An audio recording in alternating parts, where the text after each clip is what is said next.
Baik, Bismillahirrahmanirrahim. Assalamualaikum warahmatullahi wabarakatuh. Selamat pagi, saya ucapkan untuk kelas C dan D, mata kuliah keterampilan menulis. Senang sekali hari ini kita bisa bertemu kembali dalam perkuliahan ya. Yang sebelumnya kita memang sudah bertemu secara tatap muka dan pertemuan berapa itu? Pertemuan 10 sampai 16 kalau tidak salah itu nanti kita laksanakan secara daring untuk yang semester lalu, mata kuliah psikolinguistik. Untuk pertemuan yang pertama ini tidak perlu ya saya memperkenalkan diri karena kita sudah sama-sama memahami karakter masing-masing. Kemudian untuk yang pertama ini saya akan menyampaikan tentang RPS ya, menyampaikan tentang RPS, keterampilan menulis, karena saya mendapatkan amanah dari Kaprodi Tadris Bahasa Indonesia untuk mengajar mata kuliah keterampilan menulis. Dan alhamdulillah bisa bertemu kembali kelas C dan D bersama-sama belajar mata kuliah keterampilan menulis. Baik, untuk yang pertemuan kali ini saya akan menjelaskan tentang RPS dan juga kontrak belajar. Nah, seperti ini. Secara umum, RPS yang akan kita paparkan pada pagi hari ini itu nanti terdiri dari 16 pertemuan ya. Jadi di RPS ini nanti mata kuliah keterampilan menulis terdiri dari 16 pertemuan. Untuk pertemuan pertama, saya akan membahas tentang RPS dan juga kontrak belajar. Untuk RPS sedang saya jelaskan, sedangkan kontrak belajar itu sama-sama sudah kita sepakati ya dulu waktu pertama kali kita bertemu bersama. Saya serahkan tanggung jawabnya sepenuhnya kepada mahasiswa karena mahasiswa kan sudah memiliki tanggung jawab sendiri-sendiri dari orang tua di rumah. Jadi baik tidaknya, betul tidaknya sikap kalian itu bergantung pada kepribadian masing-masing seperti itu. Nanti muaranya sama ke penilaian individu dari masing-masing mahasiswa. Secara umum sama, jadi sama dengan dosen-dosen yang lain, 3 kali pertemuan, setelah 3 kali pertemuan tidak masuk, otomatis nanti ada penilaian yang kurang dibandingkan dengan mahasiswa-mahasiswa yang lainnya. Gitu. Baik, untuk ini seperti itu. Kemudian untuk awalan seperti ini sama seperti awal dulu saya menjelaskan bahwa ketika kita bertemu seperti ini, pertemuan pertama saya akan memberikan semua nilai kepada mahasiswa itu mendapatkan nilai A+ ya. Jadi semua mahasiswa itu mendapatkan nilai A+.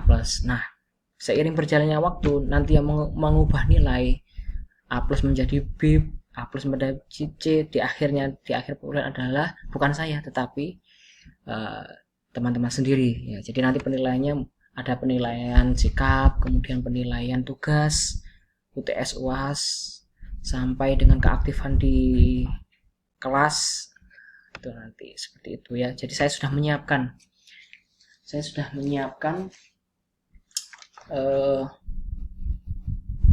daftar hadir seperti ini ya. Saya sudah menyiapkan daftar hadir seperti ini khusus. Jadi ada daftar hadir ya khusus untuk kehadiran, kemudian ada presensi yang khusus untuk tugas, presensi khusus untuk keaktifan. Nah, itu dari situ kemudian saya dapat menyimpulkan kira-kira mahasiswa yang tetap mendapatkan nilai A+ itu yang mana, mahasiswa yang ternyata seiring berjalannya waktu itu turun nilainya. Nah, itu yang seperti apa? Itu yang membuat nilai adalah teman-teman sendiri dari kelas C dan kelas D.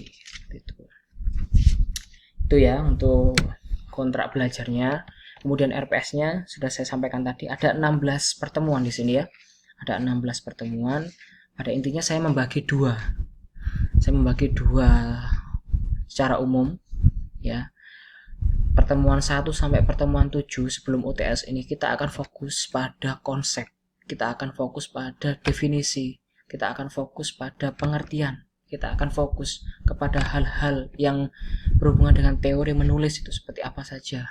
Nah, di di situ ini ibarat sebuah rumah, teman-teman akan dibuatkan pondasi terlebih dahulu. Kita belajar bersama tentang arti dari menulis itu apa, kemudian unsur-unsurnya apa. Ya, di sini ada ruang lingkup menulis, kemudian keterampilan dasar menulis, tahapan-tahapan menulis, analisis bentuk-bentuk kesalahan menulis, ragam bentuk menulis, sampai dengan langkah-langkah publikasi naskah setelah tulisan itu diselesaikan. Itu nanti seperti apa. Nah, jadi kita tahu teori-teorinya dulu di pertemuan 1 sampai dengan pertemuan 7 itu. Setelah itu kita UTS, materinya tidak jauh berbeda dari yang sudah kita pelajari 1 sampai 7 ini.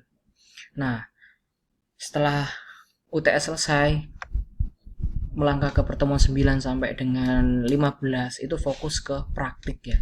Jadi saya akan melakukan pelatihan-pelatihan, melakukan drill kepada teman-teman untuk terus bisa menulis beragam tulisan, mulai dari teks penyintas itu seperti surat lamaran pekerjaan, kemudian tips dan trik apa, kemudian tentang itu resep makanan. Nah, hal-hal yang berhubungan dengan keseharian, bagaimana teman-teman bisa menulis seperti itu di teks penyintas. Kemudian yang kedua adalah ini teks jurnalistik. Nah, teks jurnalistik nanti kita belajar menulis teks jurnalistik terbagi jadi 2, ada opini, ada berita. Khusus yang ini nanti, oh ya, selanjutnya teks sastra dulu ya, nanti saya jelaskan selanjutnya. Teks sastra itu ada 2, puisi dan cerpen, sampai dengan teks penelitian, nanti bagaimana cara menulis makalah dan artikel ilmiah, sampai kepada UAS. Nah, nanti UAS ini adalah hal yang tulisan terbaik dari teman-teman yang bisa disampaikan kepada saya sebagai pengampu mata kuliah. Nah, ketika dalam perjalanan ini saya menemukan ada mahasiswa yang tulisannya dimuat di media cetak atau media berbasis internet atau elektronik, dan itu memang medianya diakui secara nasional, tentu akan mendapatkan nilai plus dibandingkan dengan mahasiswa-mahasiswa yang lain. Jadi mari bersama-sama berlomba kita banyak menulis di mata kuliah ini. Selain itu juga nanti untuk menyimpan beberapa beberapa ini produk-produk tulisan teman-teman, bisa nanti membuat blog sendiri, kemudian tulisan-tulisannya dimasukkan ke dalam blog, sehingga nanti ada semacam arsip tersendiri yang akan dibaca nanti oleh teman-teman, sekaligus nanti bisa dikirim ke saya tentang produk-produk yang sudah dihasilkan dalam penulisannya. Begitu ya. Jadi saya ulangi lagi, untuk RPS ini nanti terbagi menjadi 2 hal pokok ya. Yang pertama kita belajar landasan teorinya dulu 1 sampai 7, kemudian kita belajar praktek menulisnya mulai dari penyintas, jurnalistik, teks sastra sampai dengan teks penelitian, nanti prakteknya menulis seperti apa. Tuh. Sampai kepada UAS. Nah, seperti itu ya. Kemudian saya jelaskan tentang daftar pustaka utama. Untuk daftar pustaka utama, saya menggunakan buku ini, karya Pak Nur Hadi, Handbook of Writing, panduan lengkap menulis. Ini semuanya lengkap. Bagaimana cara kita menulis, kemudian bagaimana praktik menulis, kemudian teori-teori yang ada, itu semua ada di buku ini. Nanti kita akan bedah secara bersama-sama tentang buku ini. Nah, kapan membedahnya, Pak? Pembedahannya adalah ketika kita belajar konsep ya, pertemuan 2 sampai 7 ini. Nanti insya Allah nanti kita akan dibagi menjadi beberapa kelompok di masing-masing kelas itu, kemudian membahas topik-topik atau teori-teori yang mendasari tentang menulis seperti itu. Nah, baru kemudian yang sifatnya individu, praktek kita selesaikan setelah UTS. Tuh. Ini untuk buku yang akan saya gunakan. Selanjutnya, untuk buku penunjang bisa menggunakan beberapa buku ya. Mulai dari buku seperti ini, keterampilan menulis, manajerial keterampilan menulis, kemudian ada juga tata kalimat. Nah, kemudian menulis makalah dan artikel. Nah, ini sudah ada semua di sini, sudah ada semua saya lampirkan di RPS ini. Nanti silahkan dibaca, kemudian mungkin bisa bersama-sama berdiskusi dengan teman-teman untuk belajar atau memahami masing-masing daftar pustaka yang saya gunakan. Baik, seperti itu. Oke, ya. Untuk metode pembelajaran yang kita gunakan ya seperti ini. Kita menggunakan media pembelajaran utama yaitu e-learning. Ya, nanti kita apabila masih ada permasalahan kita bisa diskusikan nanti di forum grup WA grup, nanti apa-apa yang perlu dibicarakan selama perkuliahan. Saya harap teman-teman seperti biasa ya, karena ini memang sesuatu yang baru bagi kita, tetapi kita harus berhasil untuk menaklukkannya ya. Kita harus maksimal seperti itu. Saya akan berikan maksimal dalam mengajar, begitupun juga dengan teman-teman, berikan yang terbaik agar nanti memperoleh ilmu yang bermanfaat dari mata kuliah yang kita pelajari bersama ini, yaitu keterampilan menulis. Baik, itu yang mungkin untuk penjelasan RPS ya. Tuh jumlah, oke, sudah.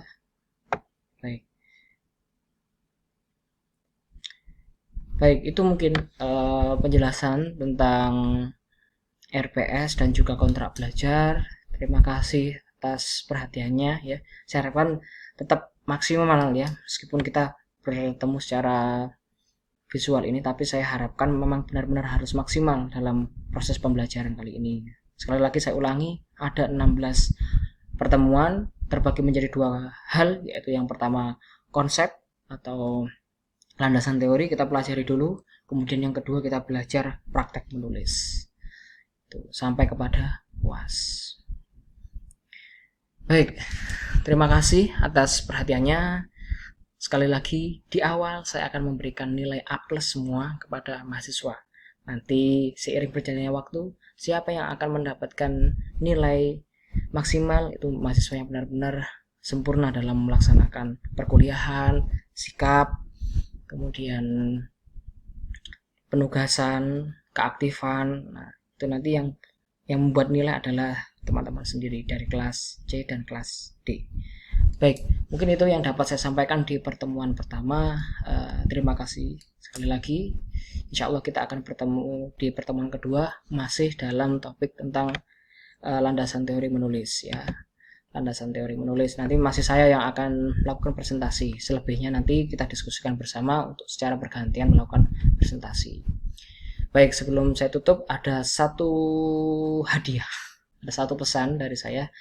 Silahkan ini silahkan